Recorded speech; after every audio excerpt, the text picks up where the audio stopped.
दोस्तों, उम्र के साथ साथ मोतिया या कैटरैक्ट तो होता ही है और उसे ऑपरेट भी करना पड़ता है। कोई भी सर्जरी हो, चाहे वो छोटी हो या बड़ी हो, थोड़ा रिस्क तो हर किसी सर्जरी में होता है। और साथ ही साथ जो डायबिटिक पेशेंट्स होते हैं उनमें ये रिस्क थोड़ा ज्यादा होता है।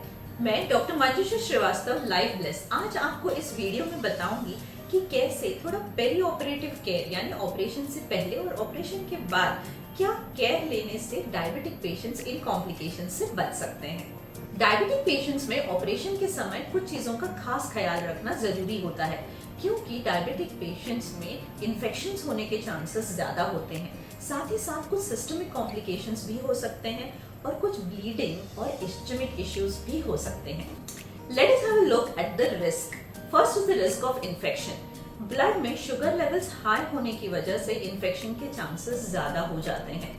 जो भी टिश्यूज होते हैं उनमें शुगर की वजह से उनकी इम्यूनिटी कम हो जाती है और जैसे जैसे उसकी इम्यूनिटी कम होती है वैसे ही इन्फेक्शंस को लड़ने की ताकत भी कम हो जाती है।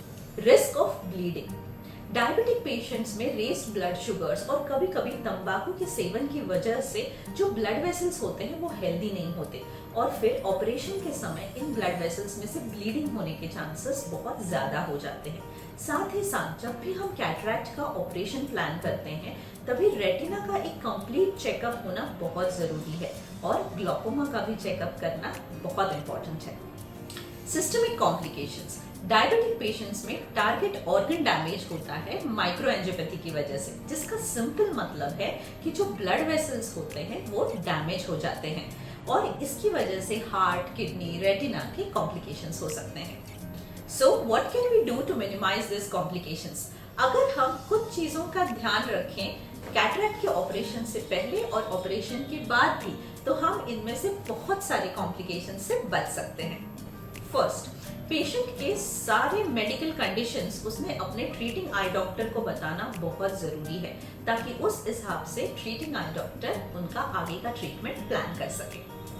सेकेंड, ऑपरेशन से पहले इस बात का ख्याल रखें कि बॉडी में कोई भी मेजर या माइनर इन्फेक्शन का फोकस ना हो, जैसे कि कोई बॉयल्स, सर्दी खांसी, फीवर या इवन दांत का इन्फेक्शन। थर्ड, हैंड हाइजीन अच्छा रखें। अपने बालों को हमेशा नीट एंड क्लीन रखें। मेल्स ने दाढ़ी को ट्रिम करके रखना चाहिए और जब भी आंखों में ड्रॉप्स डालें तो उस ड्रॉप के नोजल को हाथ ना लगाएं।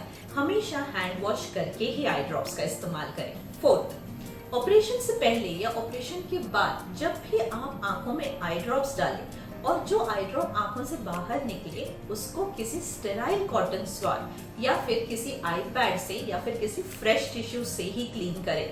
हाथों का इस्तेमाल ना करें। ऑपरेशन होने के बाद कई दिनों तक आई मेकअप इस्तेमाल नहीं करना चाहिए और अगर हो सके तो ऑपरेशन से 1-2 दिन पहले भी आई मेकअप का इस्तेमाल ना करें। आंखों में पानी स्प्लैश ना करें, इससे इन्फेक्शन के चांसेस बढ़ जाते हैं।